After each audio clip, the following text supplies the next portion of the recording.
రాజన్న సిరిసిల్ల జిల్లా వేములవాడ శ్రీ రాజరాజేశ్వర స్వామి ఆలయానికి చెందిన తిప్పాపూర్ గోశాలను రాష్ట్ర పశుసంవర్ధక శాఖ డైరెక్టర్ మంజువాణి దేవాదాయ శాఖ అదనపు కమిషనర్ కృష్ణవేణి గురువారం పరిశీలించారు.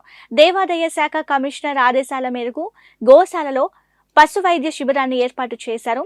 లేగ దూడలకు నట్టల మందు, గోశాలకు గాలికొంటు వ్యాధి నివారణ టీకాలు వేశారు. 11 కోడలు అస్వస్థతకు గురవడంతో సెలైన్లు ఎక్కించారు. పశుసంవర్ధక శాఖ డైరెక్టర్ మంజువాణి మాట్లాడుతూ గోవుల సంరక్షణకు సంబంధించి ఆలయ అధికారులకు యాక్షన్ ప్లాన్ చెప్పారు. రాష్ట్రంలోని గోశాలలో గోవులను పరిశీలిస్తున్నట్లు తెలిపారు. దేవాదాయ శాఖ అదనపు కమిషనర్ కృష్ణవేణి మాట్లాడుతూ పశుసంవర్ధక శాఖ వారు ఇచ్చిన యాక్షన్ ప్లాన్ కమిషనర్ దృష్టికి తీసుకెళ్లి గోవుల సంరక్షణకు చర్యలు చేపడతామన్నారు.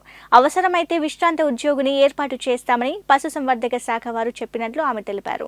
ముఖ్యంగా ఇక్కడ ఏంటంటే ఒక యాక్షన్ ప్లాన్ ఇవ్వడం జరిగింది. అది అమలు చేస్తున్నారు దేవస్థానం వాళ్ళు కూడా. మేము ఒక యాక్షన్ ప్లాన్ ఇచ్చాము ఆల్రెడీ. ఈ దేవస్థానంకి వచ్చే పశువులన్నిటికీ సురక్షితంగా ఉండడానికి ఒక యాక్షన్ ప్లాన్ ఇవ్వడం జరిగింది. ఈ ట్రీట్మెంట్ ఇదంతా మొత్తం డిపార్ట్మెంట్ పరంగా మేము మొత్తం చూసుకుంటాం. ట్రీట్మెంట్ ఈ యానిమల్స్ ఏమైనా సిక్ అయినా ఏమైనా కూడా మొత్తం డిపార్ట్మెంట్ పరంగా మేము చూసుకుంటాము. ఈ మేనేజ్మెంట్ ఒకటి దేవస్థానం వాళ్ళని పరిశీలించి వాళ్ళు కూడా చర్యలు చేపడుతున్నారు. సో ఇవన్నీ కూడా ఇంకన్నీ కూడా మంచిగా చూద్దాము సార్. అన్ని గోశాలాస్ కూడా చూస్తున్నాము. గోశాలాస్ చూసి వాటి సంరక్షణకి ఏమేమి చర్యలు తీసుకోవాలో కూడా చెప్పడం జరుగుతుంది.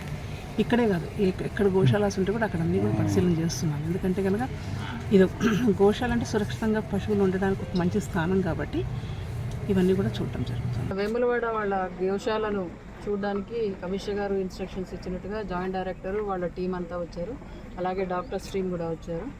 వారు కొన్ని యాక్షన్ ప్లాన్ ఇచ్చారు. ఆ యాక్షన్ ప్లాన్ ప్రకారంగా ఫేజ్డ్ మేనర్లో గోశాలను మెయింటెనెన్స్ చేయడానికి, తర్వాత క్లీన్ పెట్టడానికి చెప్పారు. అదేవిధంగా మన ఈవో గారు కూడా యాక్షన్ ప్లాన్ ప్రకారంగా వారు అవసరమైతే ఒక రిటైర్డ్ ఆఫీసర్ని కూడా యాజ్ అండ్ వెన్ అవసరమైతే కనుక ట్రీట్మెంట్కి కానీ మెయింటెనెన్స్ కానీ డెప్యూటీ కూడా చేస్తా అన్నారు. ఆ విధంగా వాళ్ళ యాక్షన్ ప్లాన్ ఒకసారి కమిషనర్ గారితో కూడా మాట్లాడేసేసి ఫేజ్డ్ మేనర్లో వేములవాడ గోశాల పెద్ద గోశాల కాబట్టి దాన్ని మెయింటైన్ చేయడానికి తగిన చర్యలు తీసుకుంటారు.